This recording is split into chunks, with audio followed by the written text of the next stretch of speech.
Assalamualaikum warahmatullahi wabarakatuh. Kembali lagi di channel YouTube saya bersama Bidan Elis Oktaviani.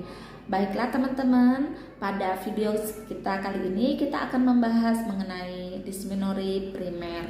Pada upload video di channel YouTube saya yang kemarin, tentunya teman-teman udah lihat ya, mengenai asuhan kebidanan remaja dengan dysmenorrhea primer. Oleh karena itu, pada video kali ini kita akan membahas tentang hal itu ya. Nah, remaja itu adalah masa peralihan dari anak-anak menuju dewasa, di mana pada saat remaja itu mengalami berbagai macam perubahan, yaitu perubahan fisik, perubahan psikis, sosial, kemudian perubahan pada ciri-ciri alat kelamin sekundernya, kemudian mengalami pacu tumbuh, mengalami yang namanya menstruasi. Menstruasi pertama pada remaja itu dikenal dengan istilah menarche. Nah, remaja pada saat mengalami menstruasi itu mungkin akan mengalami yang namanya ketidaknyamanan yang dirasakan, seperti mual, muntah, bisa mencret gitu ya, sakit kepala, nyeri kaki, nyeri pinggang. Nah, yang paling banyak dirasakannya itu yaitu nyeri perut, kram perut. Nah, nyeri perut, kram perut pada saat menstruasi itulah yang dinamakan dengan dysmenorrhea. Nah, dysmenorrhea itu derajatnya ada yang ringan, ada yang sedang, ada yang berat. Kalau yang ringan ya dirasakan terkadang sakitnya itu, kemudian kita masih bisa beraktivitas dengan normal. Kalau yang sedang ya kita perlu obat untuk mereda rasa nyeri, cuma kita masih bisa untuk melakukan aktivitas kita. Nah, kalau yang berat itu mengganggu aktivitasnya dan perlu istirahat gitu untuk mengurangi gejala tersebut.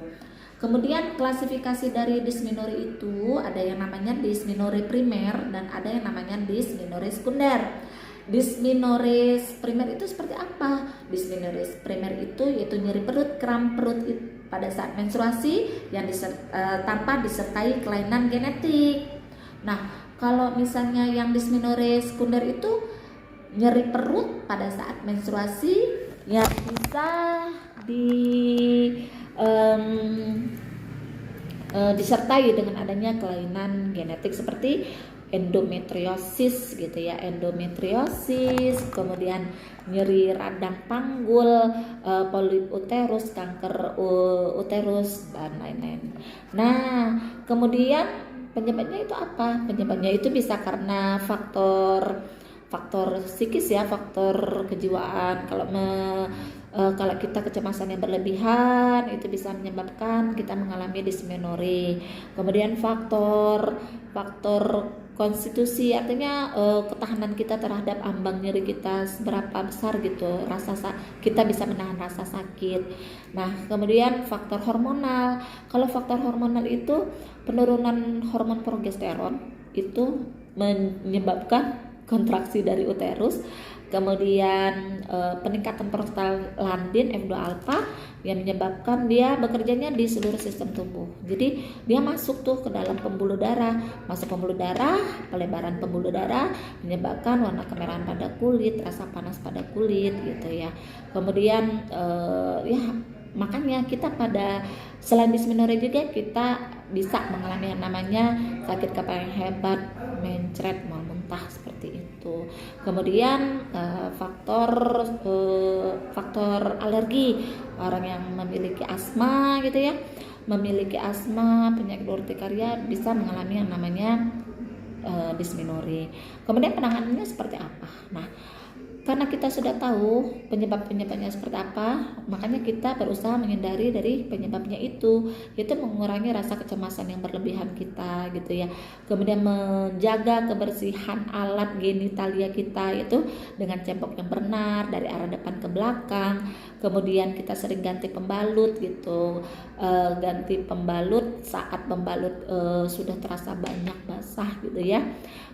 Kemudian kita bisa kompres air hangat di bagian perut bagian bawah yang terasa sakit.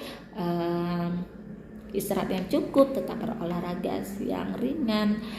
Kemudian kalau misalnya masih aja terasa sakit ya bisa dibantu dengan obat-obatan, tapi perlu dengan konsultasi dengan dokter gitu.